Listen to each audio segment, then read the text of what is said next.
So today I'm going to show you my 4-step process that you can use to start scaling and getting your very first customers for your SaaS product. Getting your first 100 SaaS users organically. So this isn't going to require massive spend. It's not going to require you to run Google Ads or anything like that. This is going to focus on the pure basics and give you a strategy to keep on executing in the long term. So I put this in a mind map so we can go through it step by step for you really easily. So here we go. Here are the 4 or 5 core pillars that you need to focus on.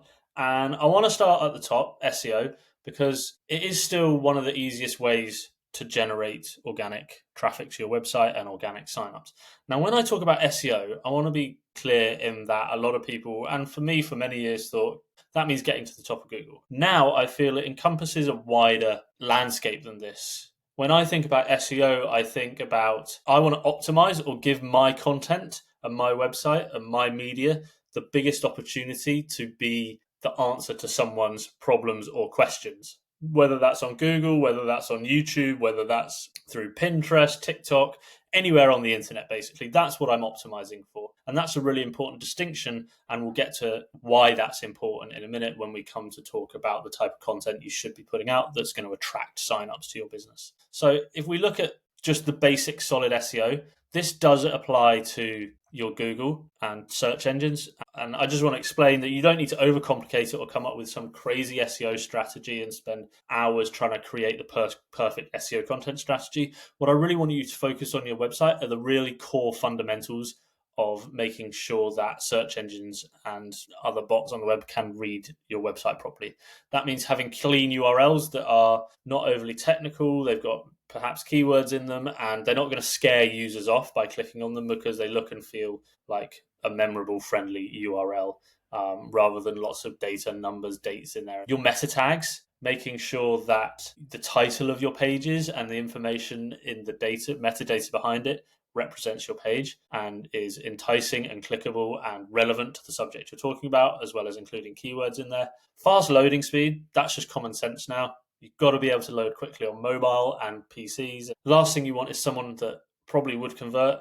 They're going to hit your website, they're going to read what you've got to say, but they bounce because your website just takes too long to load. Internal linking, making sure that both search engines and humans can click around and get through your website in a relevant way. It's nothing worse than having a piece of content and you think, yeah, that's great. And there's no way for anyone to get from that content to the next step in their process, their buying process.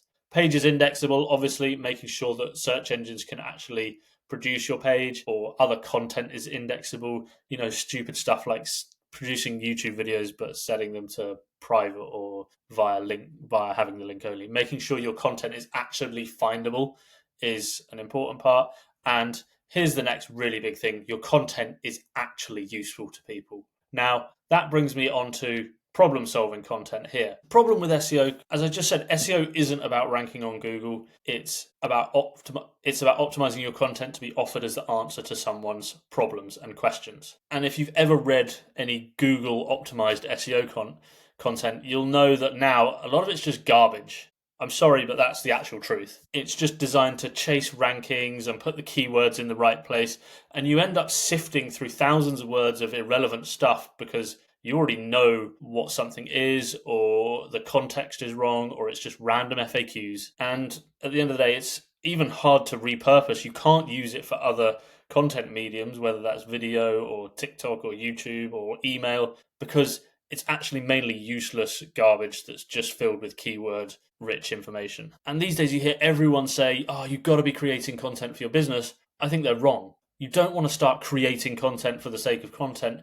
You need to be producing stuff that's actually helping people. Create things that do something for someone else. So when I'm talking about this problem-solving content, I want you to write down 10 or 20 questions or problems that your potential customers have. Just write them down. Don't think about search terms. Just write me down a list of problems that people have. Then simply go and solve these problems properly. Produce content. You can start with articles if we're talking about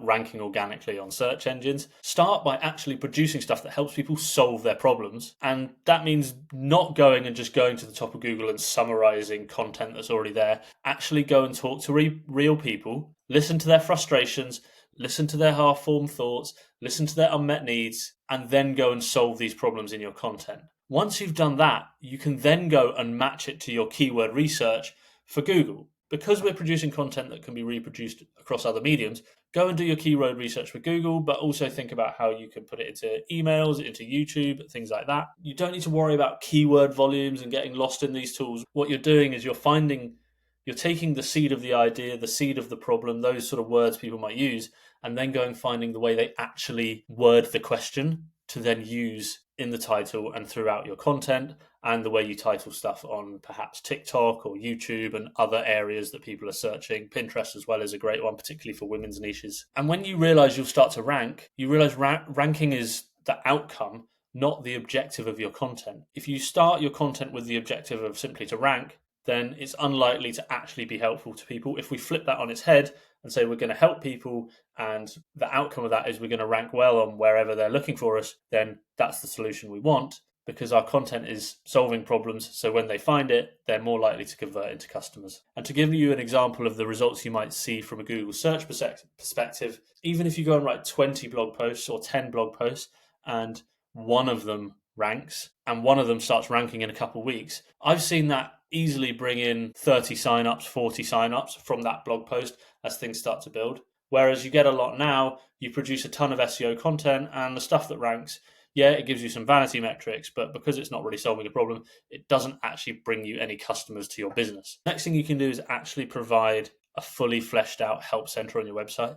Too often I read stats about customers getting surveyed and they say 80%, 75% of people think that companies don't do a good job at providing the full information and documentation they need on their websites. I find that a lot when I'm researching a product or a SaaS or a service. Actually, their help center isn't that helpful. It goes through the real basic sign up stuff, but actually, again, is not problem focused. It doesn't solve the issues that I'm looking for. Get people to use it and find out what questions they're asking about and the stuff they're struggling with using your product, and produce the documentation for it, produce supporting articles, answer actual questions. Any customers you do have or anyone that use your product, listen closely for the questions they have as they're using it. Oh, wait, how do I... And when you find that half-baked thought they have to stumble over something for a little while, that's going to be questions and stuff to answer. And the beauty of this is, if you produce stuff in this way and then you can backfill it with keywords as well, you're going to start ranking for long-tail keywords that you never knew existed. And again, that's going to bring them right into the heart of your content and your product. So that's actually a really easy way to bring problem-solving content, which is directly related to your product or things in your industry, forward into your marketing area, and just be really helpful to your users, improve the quality of your website. And as I've talked about several times through this video, repurpose your content. SEO is about answering questions, not just ranking on Google. And because your content is problem solving, it's easy to take that and put it on other platforms, aka YouTube, create it into video format, TikTok, Pinterest, Reddit, email. If you've produced great problem solving content and then you're going on to relevant subreddits, then you'll find actually you've written a lot of the content that you can use to then tweak and answer people's questions, and even drop a link to say, like, there's more information here on my website. Again, you can start driving email signups, and your content that you've produced for your blog is really easy to transfer into an email format again, because it's actually useful and helpful and not just built to rank. But my overall takeaway from this is focus on helping people. You focus on that, and you're going to reach 100 users for your SaaS business quicker and cheaper than you ever would have thought.